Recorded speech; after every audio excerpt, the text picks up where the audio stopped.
Hello, everyone, and welcome back to Towards the Future, where we talk about important and sensitive topics that affect all of us as we proceed into the future of our lives and the future of the world. So my name is Autumn Acido. I am a self-help coach and motivator to help you uncover the issues that you have and be able to move on and become a better person of yourself. So today's episode, we're talking about a very important one, which is social media. If you're watching this video right now, you're using social media. If you found this video in any way, you're using social media. Social media is a very big part of our lives. So all of you right now who are here and watching this, who uses social media here? All of us. Every single one of us. YouTube doesn't necessarily is considered a social media platform, but it is just for videos. Some of the big social media platforms include Facebook, Twitter, Instagram. I'm sure there are so many others as well. So there are many social media platforms, and there are many of the younger generation as well who are using different forms of social media to interact with people. So in this episode, we're going to be talking about some of the mental health consequences of social media. Because social media isn't just all good here. It really isn't. Because, yes, social media can be amazing. It can help us in many ways, but it's not always a positive thing for our mental health. It can have negative consequences and affect us negatively. Okay, so as like a brief history of me real quick, just to talk about my own use of social media over the years. So when I was growing up, there really was no social media. There was no social media platforms that I was aware of that, we didn't really have internet much back when I was a kid. It was a much more carefree type of time, okay, where you didn't have all these distractions, all these notifications on your phone, all of these things, which we would talk about in just a minute and why that's a big issue for many people today. So there wasn't any of that when I was growing up. Probably the first social media platform that I heard of was MySpace when I was in high school. That was never anything that I was interested in, never anything that I wanted to join. And if you've watched some of my videos in the past, it was very upsetting to me when I was in high school that someone had made a fake MySpace account of me, someone that I knew, and was adding other people from my class, and it made me really upset because they were posting and pretending to be me, and that was not something that I enjoyed. And that's a form of bullying, in a sense, which I have talked about, cyberbullying and bullying as well. So I did not like that. And then after I got out of high school in 2008, probably a year after that is when I decided to join Facebook. That's when Facebook started to take the place of MySpace. Okay, I never used MySpace. So I used Facebook for a little bit, several years, up until I want to say 2015 is when I decided I'm getting off of Facebook entirely. I'm not doing Facebook at all anymore. And that's when I decided I'm done. I'm done with Facebook. Facebook is not going to be something that I'm going to use anymore. So I haven't really used any other social media platforms since. Now I'm sure you're wondering here, well, Autumn, don't you have a Facebook, a Twitter, an Instagram, and these other social media platforms? Yes, that is true. I don't use. Here's the difference though, in how I perceive it differently. Because I am a public figure, I advertise and I show people these helpful, informative articles that I've written and from other people that is in alignment with my mission and objective of healing yourself and health and natural remedies of those sorts of things. So what I mean by I don't use these social networks, I mean it as in I don't use it personally. I don't go on there and browse around. I don't go trying to find people to follow. I don't try to have conversations with people. I don't do that. I don't really hardly ever sign into Facebook, Twitter, or Instagram because I'm not interested in following people. On on there. Pretty much the only platform that I do use for personal use as well is YouTube. And I do find a lot of videos on there, and that's pretty much it. So I'm curious to know about your aspects here of what social media platforms you use and how that has impacted you. Because when I got off Facebook, it was a huge relief, because there are moments that you just keep wanting to go on there and sign on. It is an addiction. I'm sure we know what this addiction is. So when we have that addiction, which we will talk about in just a moment here, these dependencies on social media, it can do damage to our mental health. It can cause us to feel depressed and anxious and all those sorts of things. Let's take a look here briefly at the comments. Androgynous says, I'm a minimalist when it comes to using my accounts. Yes, that's usually a pretty good thing to do there. Just try to stay as minimalistic as possible when it comes to accounts. It is really so surprising how people even use specifically Facebook anymore at this point. So yeah, it is, especially with all of the security issues that Facebook has and how they track you, essentially. I mean, it is creepy. I've even had this encountered as well, and I've known people who encounter this, who they are talking about something, or they have people who show up who, it's like, I just created my account and I'm seeing suggested friends of people that I know. How would it know? And this is like, well, I never put in my phone number or an email address. I've contacted with these people. How are they showing up all of a sudden?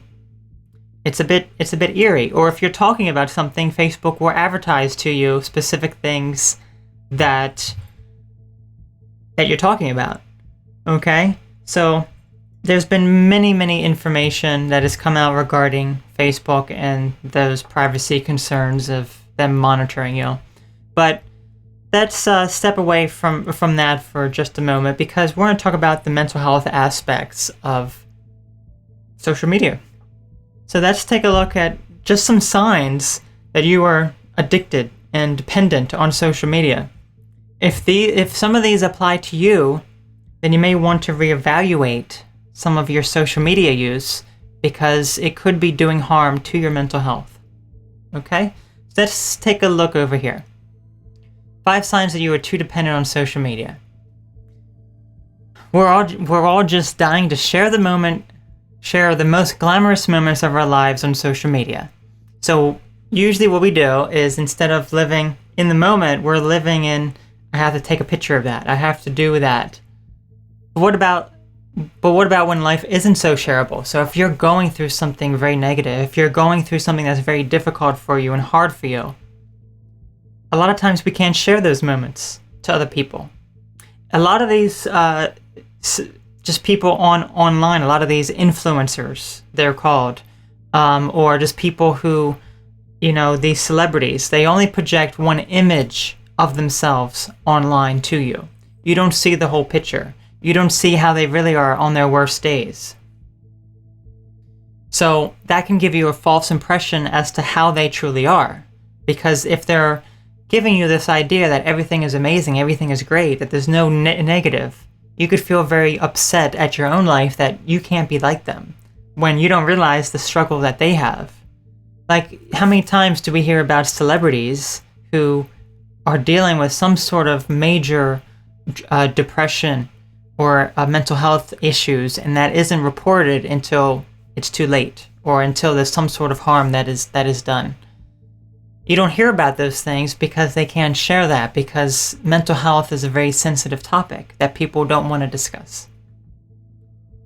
Let's say, working overtime to craft an online life that's more likable than your reality can have some detrimental effects.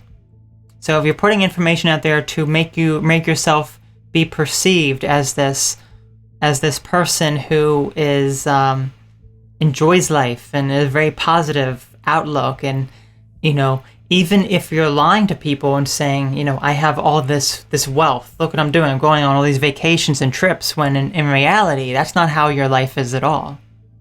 Okay, so you're going through these extreme lengths to prove to people how you truly want to be, but you're not there. and you can't speak up because then you feel fear the criticism that would come about. So let's take a look at some of these signs here that you would be dependent on social media. You check your feeds every spare moment you get.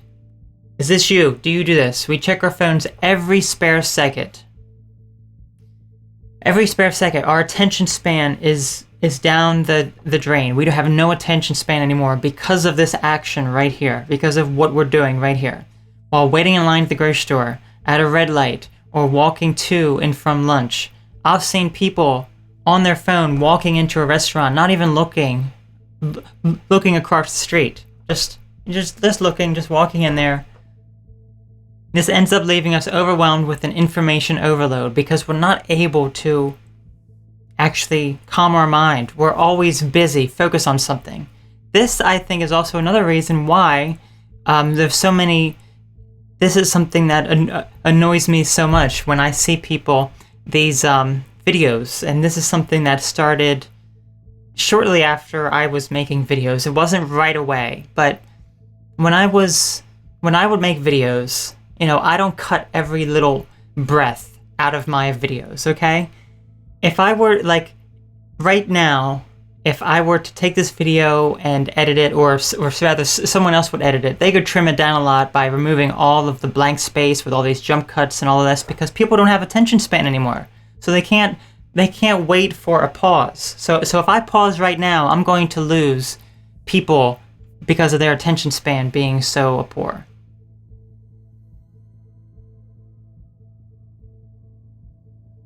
Are you still here?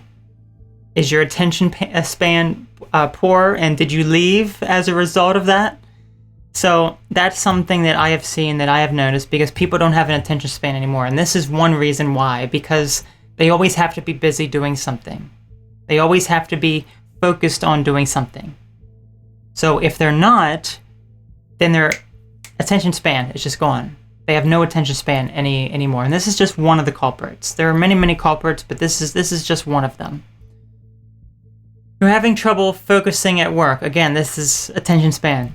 The problem when you just check really quick is that you're really changing your brain, okay? Over time, spending hours a day on your smartphone, we've seen people with difficulty concentrating, and they start to feel very fragmented and distracted in their lives. So if you're constantly checking, like right now, if I was like, okay, before we move on to the next article, I just checked my phone there. Okay, there we go. Well, hang on a minute. There you go. I'll be changing my brain by doing that. Instead, I'm sitting here dedicated to you for this hour.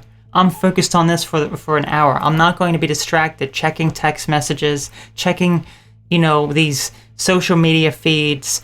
I'm not going to be doing that because I have learned, from my own experience and my own perspective here, that this was a very bad thing for me if I was constantly checking. That's not to say that I don't check from time to time, but it's gotten even so bad for some people that some people will have these phantom vibrations or these phantom sounds that they hear of their text messages going off or their phone going off. You keep your phone in your pocket, which is not a good idea, due to the radioactivity of the phone and causing cancer and everything. But if you keep your phone in your pocket and you feel like a vibration, you gotta check. Oh, let me check. Oh, there's nothing. I thought I felt it.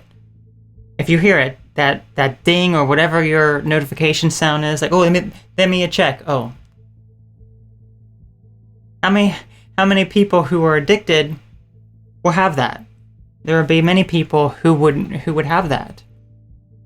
Number 3, tag me in that is a common phrase for you. If you're out with friends, take a bunch of pictures. Oh, you better tag me in that. Tag me.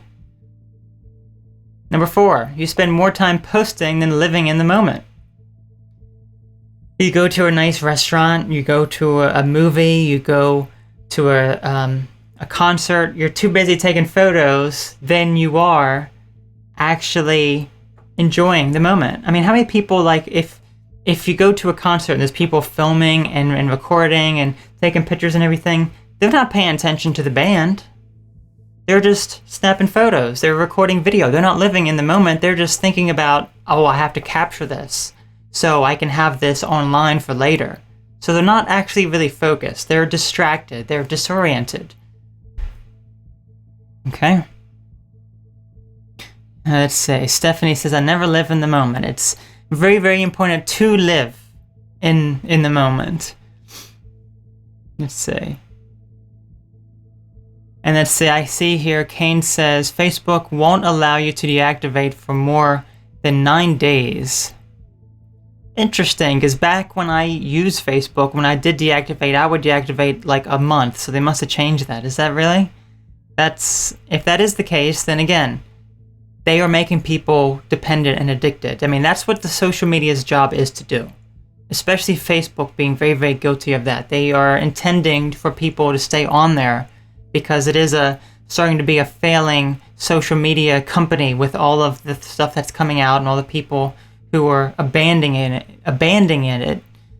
So, let's take a look. Number 5, you feel worse about yourself when you log off.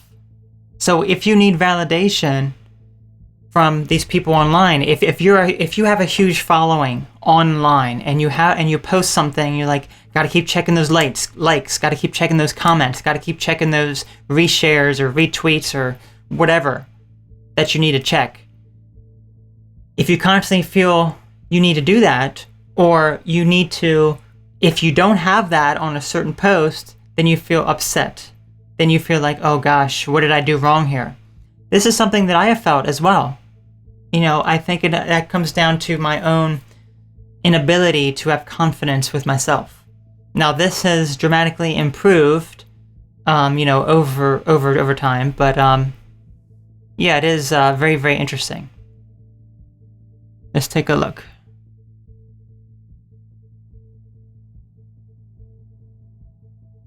All right, so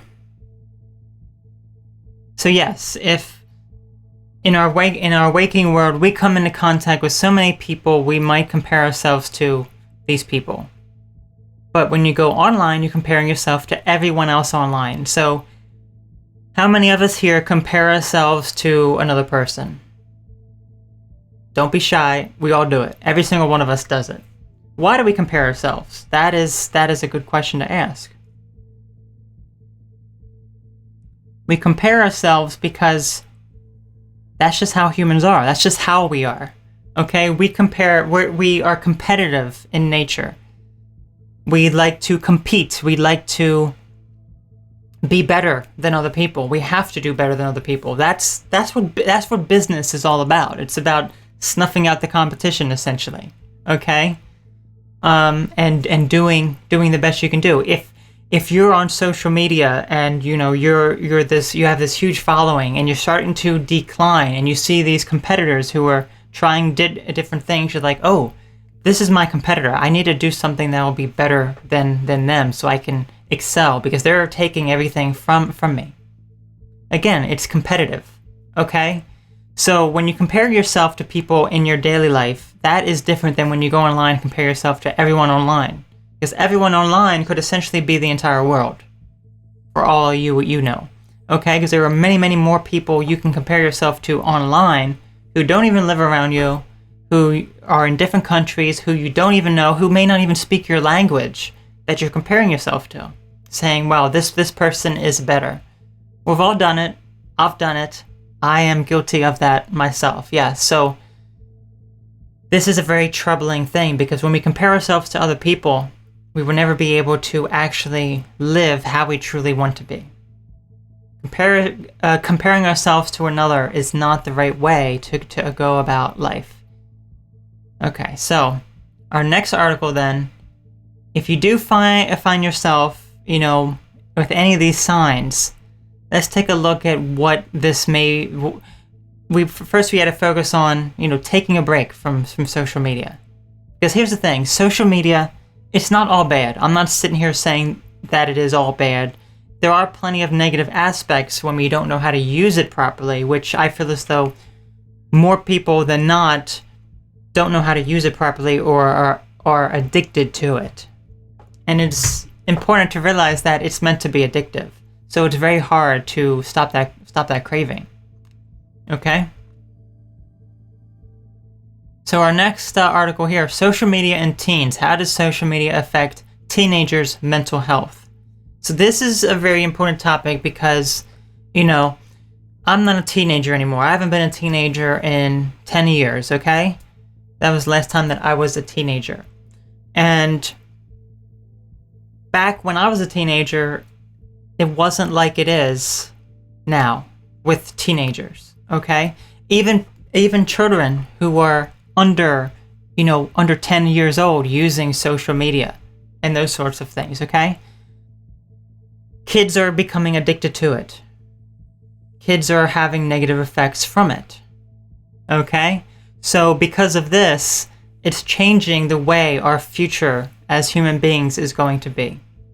And once we're done this article, I will discuss, what this future is going to entail.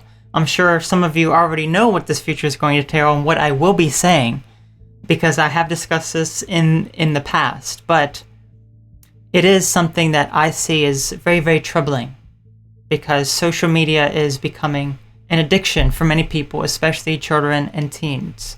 So let's take a look at some studies here. So it says some studies show that online connections with small groups of people can be beneficial for teens, while other research points to a rise in symptoms of anxiety, depression, and eating disorders.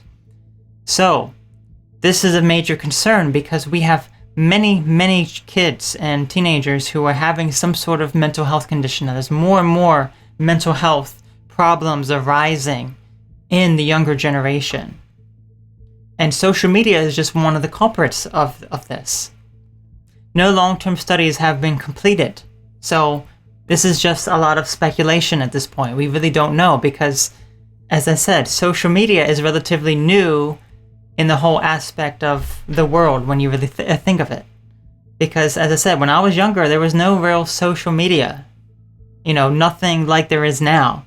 So we have to think of 30, 40, 50 years down the line, how will kids be who grew up in an age like today? Small studies, worrisome results. Correlation between time spent scrolling through a social media app and negative body image feedback.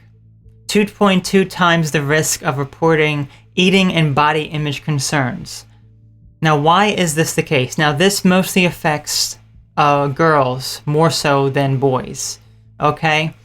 This is because you compare yourself to people. Children and kids, teenagers, they compare themselves to other people. So if they are a little bit overweight and they're scrolling through and they see their friends and they see celebrities and they see these other influencers who have like this amazing body and are just doing amazingly, then they will have body image issues because it's like, oh gosh, I'm fat, I'm ugly, I'm not good enough looking. Okay, so that develops a major issue there. And it could end up being an eating disorder that people end up developing because then they have to starve themselves to, they say, I have to look pretty. So I have to starve myself in order to look like these people online. And it even goes true with models as well. Models, essentially are starving themselves. Many, many models do that. And it's not healthy for them. And it projects this image of what beauty actually is. So when you have all that influence, the younger generation's not going to know that that's all fake, that that's all an act, and that's meant to be like that to make other people feel bad and to sell a product or to give a false sense of what beauty actually is. Okay? It's a very negative sense of, it's also a very artificial, it's very materialistic. It's nothing that's really deep. It's very surface level. Okay? Appearance is very surface level. We are much more than our appearance, but a lot of the younger generation doesn't necessarily understand that. Okay. Hello, Rachel. Nice to see you here. Glad you could make it here. Glad all of you can make it. I see this is very active today, which is very important because social media is such an amazing topic to discuss. Okay, more times younger adults spend on social media, the more likely they are to have problems sleeping and reporting symptoms of depression. Receiving a high number of likes on photos showed increased activity in the reward center of the brain. So these two things here, let's talk about each of these. So if you're feeling depressed when you're scrolling through your social media feed, how do you think that is? Why do you think that is, that you may feel more depressed? And here's a good example. You have several friends on Facebook, and some of them, let's just say you're single, you're lonely, you don't have much money, you're living in an apartment, you're barely, you work so hard, but you're barely making any money to support yourself. And you have friends and family members, maybe even, who are very successful, who don't have to put in the amount of work and time and effort that you feel as though you are. They're going on trips and vacations, they're happily married, they're showing off their beautiful, spouse and kids and trips and beaches and all this stuff, and it makes you feel so upset. It makes you feel like I have nothing in my life, and you feel depressed. Again, that is a comparison right there. You're comparing yourself to this other person. Okay, so that is just one reason why people get depressed. And as for getting likes on photos showing an increase of activity in the reward center of the brain, again, as we discussed before, when you post something, it's like, oh, I have to feel validated. I have to feel validated, so I need all these likes and these comments and these shares and all this. And then when you don't get it, you feel like, oh gosh, did I not do something right? Did I do something wrong here? Is it, am I doing something that's, that my fans and friends do not like? What's going on here? So in that case, again, that is also looking for validity. So it's comparison and validity here that social media brings about. And this is all social media. If we didn't use social media in this way, to this form, we wouldn't have any of these issues like that. We wouldn't be comparing ourselves to everyone online. Okay? So, continue on. The upside, though. So here's the thing. Even though there are negative side effects of using social media, there are positives to it. Because as I said, it's not all negative. There are some positives to it as well. So, social media makes socialization easy and immediate. Teens who struggle with social skills, social anxiety, or who don't have easy access to face-to-face socialization with other teens might benefit from connecting with other teens through social media. Teens in marginalized groups, including LGBTQ teens and teens struggling with mental health issues, can find support and friendship through use of social media. Small groups of supportive teens via social media, those connections can be the difference between living in isolation and finding support. So this is a very positive thing, because if you're struggling with some sort of mental health issue, if you're in a group that is, as it says, a marginalized group such as LGBT, for example, and you feel as though you're the only one going through this, then social media can help you connect to the people who can help you, who are similar to you. So in that regard, it is a wonderful thing. That is what social media is meant to do. But we take it too far. And here's some of the downsides here. While teens can use social media to connect and create friendships with others, they can also confront cyberbullies, trolls, toxic comparisons, sleep deprivation, and less frequent face-to-face interaction, to name a few. So less frequent face-to-face interaction. How many people are aware that you could be in the same room with someone or in a different room and you're just texting them? Instead of going up to them and talking to them, you're too lazy to get up off the couch, off the bed, and you'd just rather just text them. I don't understand it. I don't understand that at all. But people do that. That's a real thing that happens. Too much time spent scrolling through social media can result in symptoms of anxiety and/or depression, as we talked about before.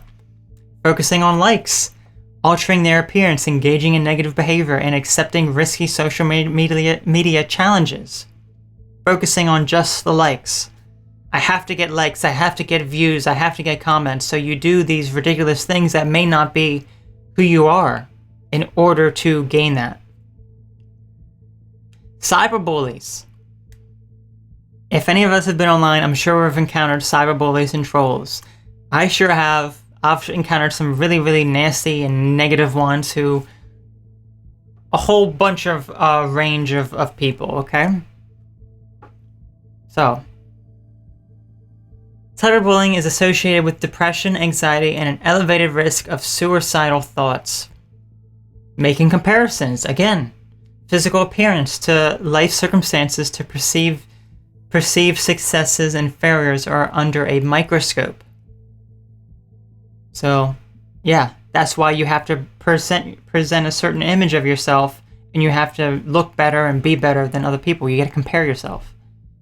Having too many fake friends. How many of us just accept every single friend that we get?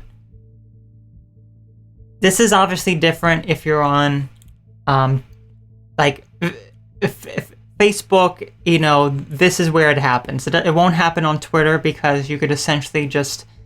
people can follow you and you can follow other people. It's a bit different there. It's not really a friendship, so to speak, okay?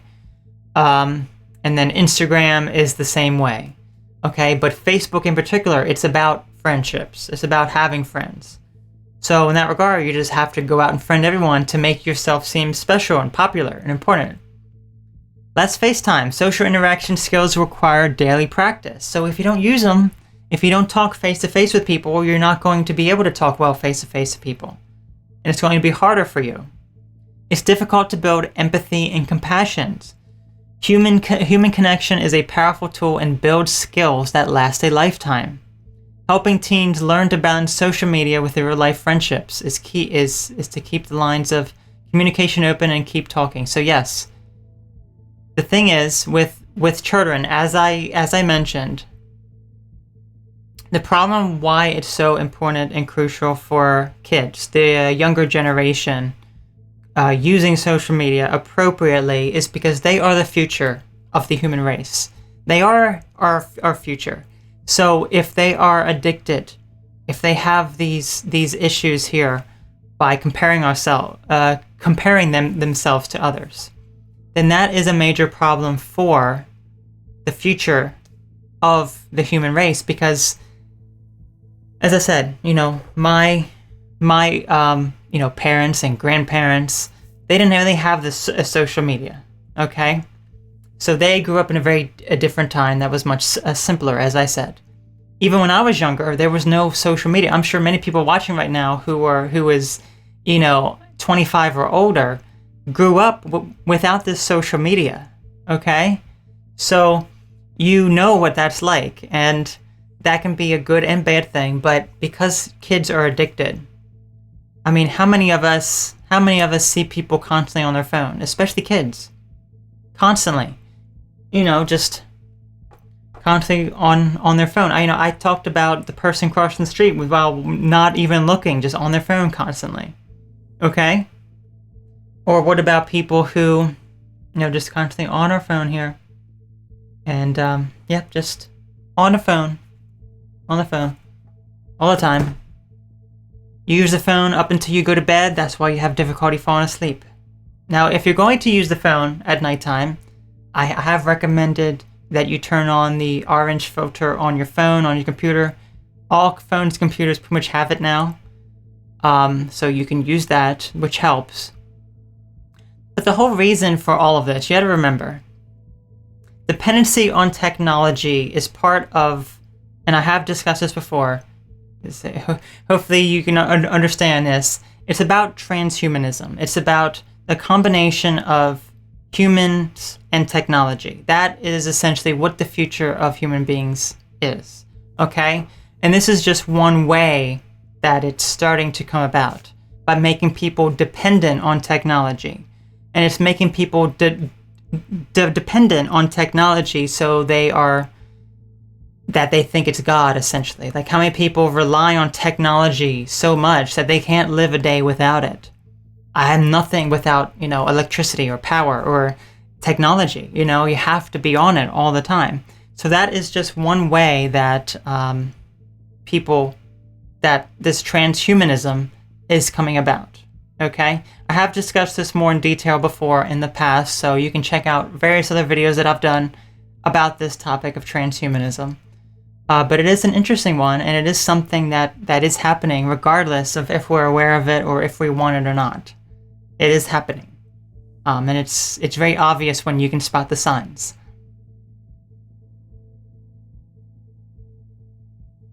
So, let's say our last article here. It's time to take a break from social media.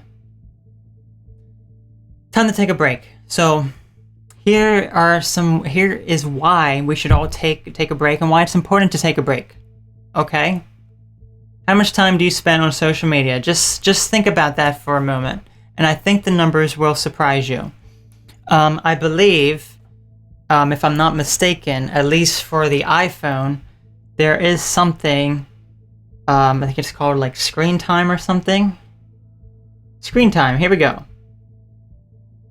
So, according to my screen time, today, just today, I've spent 1 hour and 12 minutes. 33 minutes of that was games, so I've played some games today. 21% was creativity, I don't know what that is, and 20 minutes was productivity. Okay? So, I don't know what apps it's talking about there. I don't know what, I don't know if I can... Oh, here we go. Okay, I can actually see. Okay.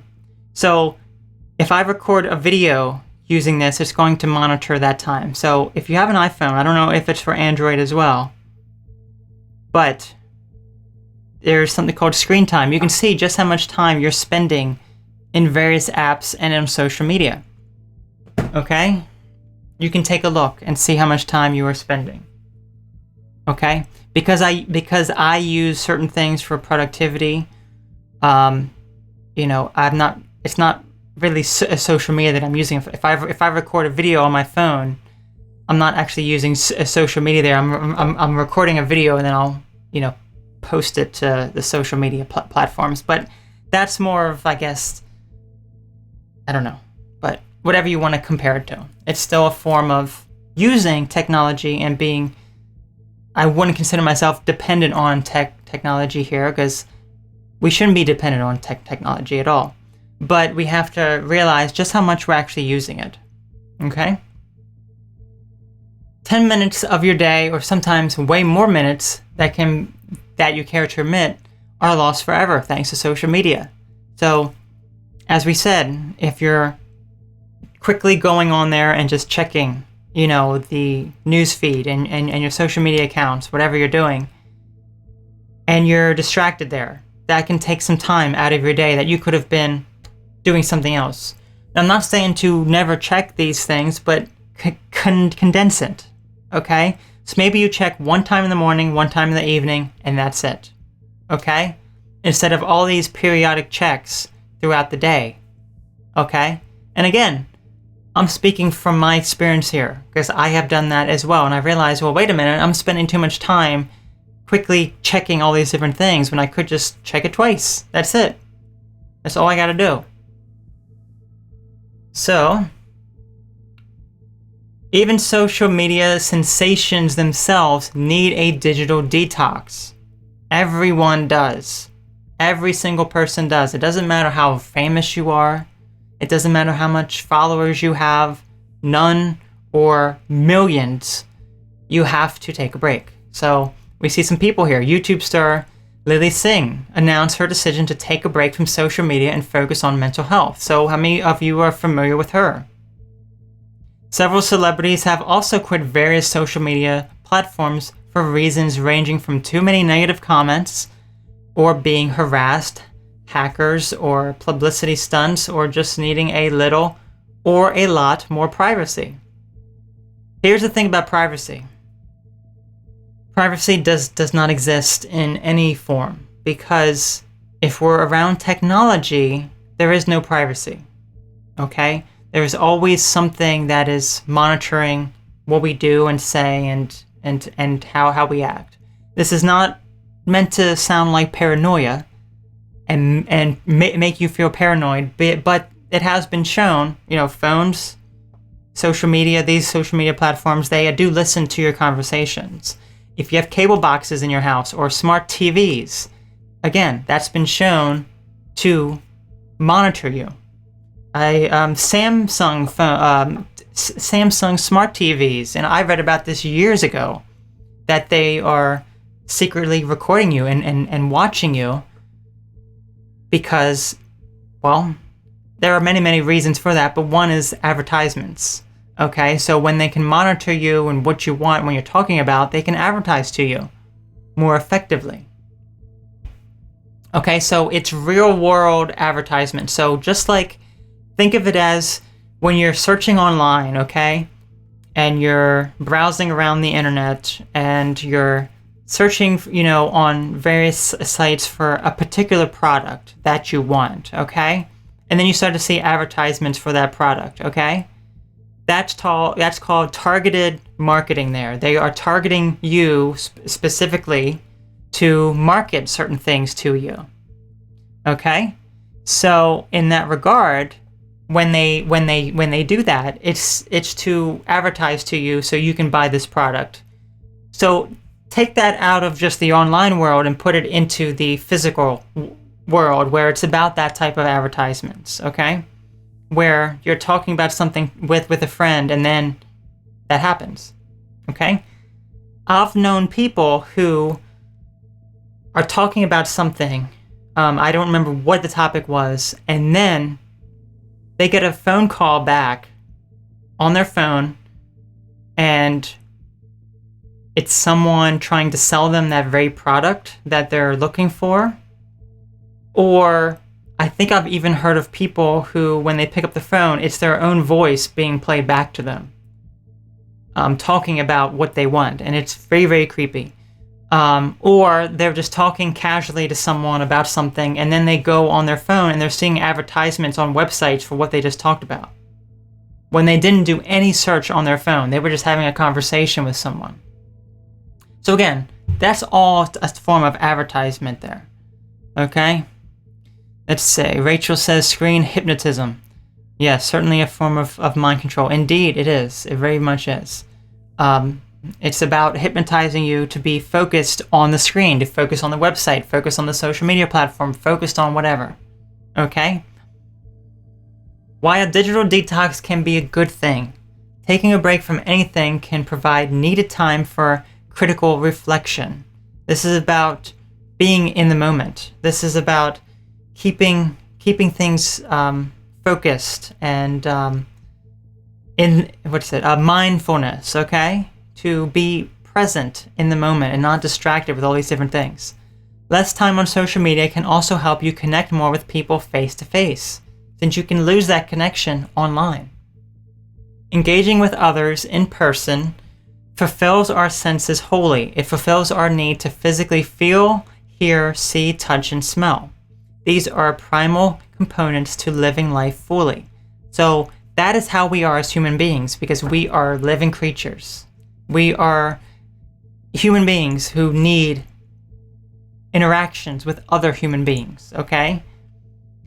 All this technology stuff is very, very new for human beings, and our body has not evolved to handle that sort of thing. Just like our body, and I've talked about this before, just like our body has not evolved to handle all of the toxins in our environment, in our food, in our water, and all the drugs that we consume. Our bodies are not used to it, which is why it does so much more damage to us than it would if it was just introduced very, very slowly over, and it got our chances to evolve to that point. Okay? But that would take a very, very long time, which is why transhumanism is about speeding that up. Okay? It's about speeding that up, that evolution. That's just one part. The benefits of taking a break from social media. Mindfulness, as we said, being aware of your thoughts and feelings and being present in the moment. Movement. You got to get up and move. You can't just sit around all day. Okay? I mean, I've been sitting here for 45 minutes, but when I'm done, I will be getting up and moving around. Opportunity to experience nature. Go out into nature.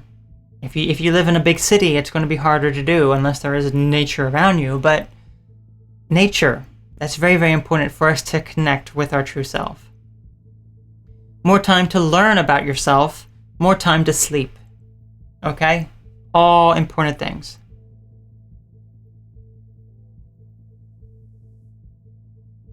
Catching more Z's with less social media. If an individual is experiencing stress, anxiety, or strong emotions in the context of social media use, this could also impact their ability to fall asleep. Ever scroll through your phone in bed while you could be going to sleep? Chronically poor sleep is linked with health consequences such as obesity, motor vehicle collisions, and in the worst case scenario, stroke, heart attack, or early death. Avoid use of electronic screens in the time leading up to bedtime, as this could lead to difficulty falling asleep. As we talked about before, it's about the blue screen a lot of times, and also it activates your mind. It's two things. So the blue screen and the fact that you're constantly checking everything. Okay? So if you're doing something more productive on your phone, such as maybe doing a meditation app or something that helps you focus and relax, that's going to be much more beneficial to you than scrolling through your news feed and your social media feeds and all that stuff. Okay, because you're going ooh, and your mind becomes trained and it's scattered. It's not relaxed and focused. Before bed, you need that focus. Taking some time away or limiting technology can help boost a person's mental and physical health. And that is the best way that is the best thing to end these articles on here, because when you take time away from technology, it can help boost your mental and physical health, because it can have detrimental effects on your mental health and your physical health as well. Okay?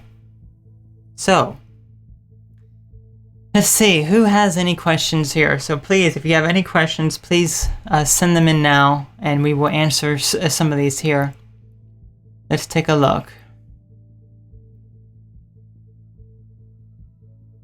So Crush Your Kitty, next 10 years definitely going to be interesting. Yes, it will be, because as I said, 10 years ago, social media was starting to become much more popular. 10 years ago when I was 19. So, yeah. Okay. Let's take a look. What should we think about? Oh, come on. That question is very, very old. That question is very, very old. Okay. Well, good night to you, Rachel. I'm surprised that you made it, how late that it was. So I'm glad that you could make it.